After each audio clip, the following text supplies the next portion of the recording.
अस्सलाम वालेकुम, क्या हाल चाल है मेरी यूट्यूब फैमिली। अल्हम्दुलिल्लाह हम भी सब ठीक ठाक हैं जी। तो आज हम बना रहे हैं अलसी की पिनिया, जो कि बनाना बहुत ही आसान है। जिसमें हमने 2 किलो अलसी ली है और साथ हमने ड्राई फ्रूट्स लिए हैं, जिसमें बादाम, नारियल, अखरोट, चार मगज़, किशमिश। मैंने अपनी पसंद के ड्राई फ्रूट्स लिए हैं, और अपनी पसंद के ले सकते हैं जी। तो उसके बाद मैं चूल्हे पे फ्लेम ऑन की और उस पे एक पॉट रखा और उसमें हमने अलसी ऐड की। अलसी को हम ड्राई रोस्ट करेंगे।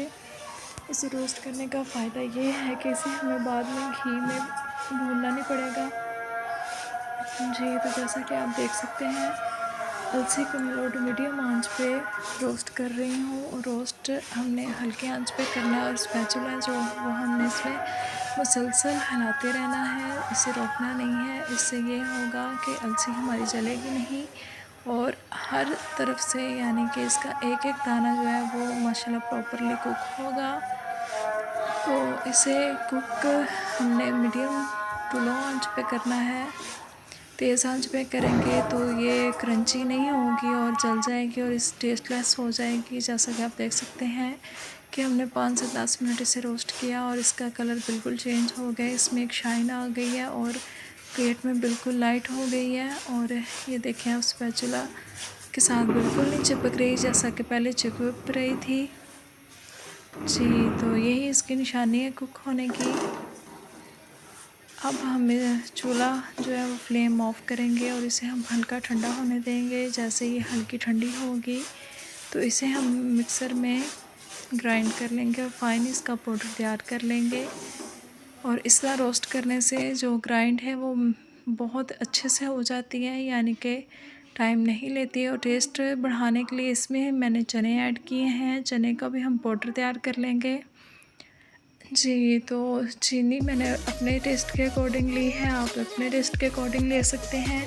कि अगर आपकी 1 किलो अलसी है तो आप हाफ़ किलो चीनी ले सकते हैं, लेकिन मैंने उससे भी एक हिस्सा कम ली है जी। तो उसके बाद मैंने दूसरी साइड पे एक देचकी ली, उसमें मैंने चीनी ऐड की। चीनी ऐड करके मैंने उसमें 1 गिलास पानी ऐड किया और उसका हम शीरा तैयार होने के लिए साइड पे रख दिया दूसरे चूल्हे पे। और इस तरफ मैंने एक पॉट लिया, उसमें मैंने असली देसी घी 1 किलो यूज़ किया और उसमें आधा किलो मैंने जो चक्की का आटा था जो हम रोटी के लिए इस्तेमाल करते हैं वो ऐड किया।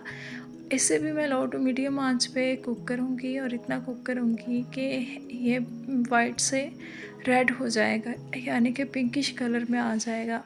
और इसे भी हमने लो टू मीडियम आंच पे कुक करना है, तेज़ आंच पे कुक नहीं करना। इस तरह जो आटा है हमारा वो जल जाएगा और अंदर से कच्चा रहेगा, इसलिए आपने स्पैचुला हिलाते रहना है।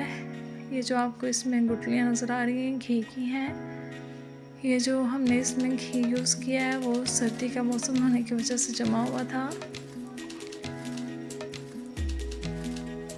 जी। तो जैसा कि आप देख रहे हैं, जैसे जैसे वो गर्म होता जा रहा है वैसे वैसे वो जो गुठलियाँ वो उसकी पिघलती जा रही हैं, मेल्ट हो रही हैं। इसे हमने लो टू मीडियम आंच पे कुक करना है जी। तो जैसा कि आप देख रहे हैं, हमारे आटे का कलर भी चेंज होता जा रहा है और इसके कुक होने की निशानी ये है कि ये इसमें बबल्स बनने स्टार्ट हो जाएंगे। तो ये मेरी लाइट चली गई है।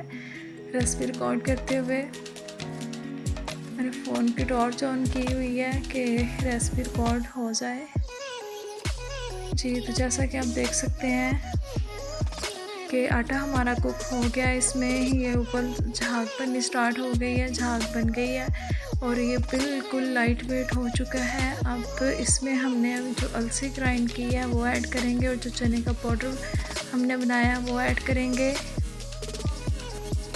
अलसी हमारी 1 किलो है और इसमें हाफ़ केजी आटा और हाफ़ केजी चने का पाउडर है जी। तो इसमें हम ये दोनों चीज़ें ऐड कर देंगे और साथ ही हम अपने ड्राई फ्रूट ऐड कर देंगे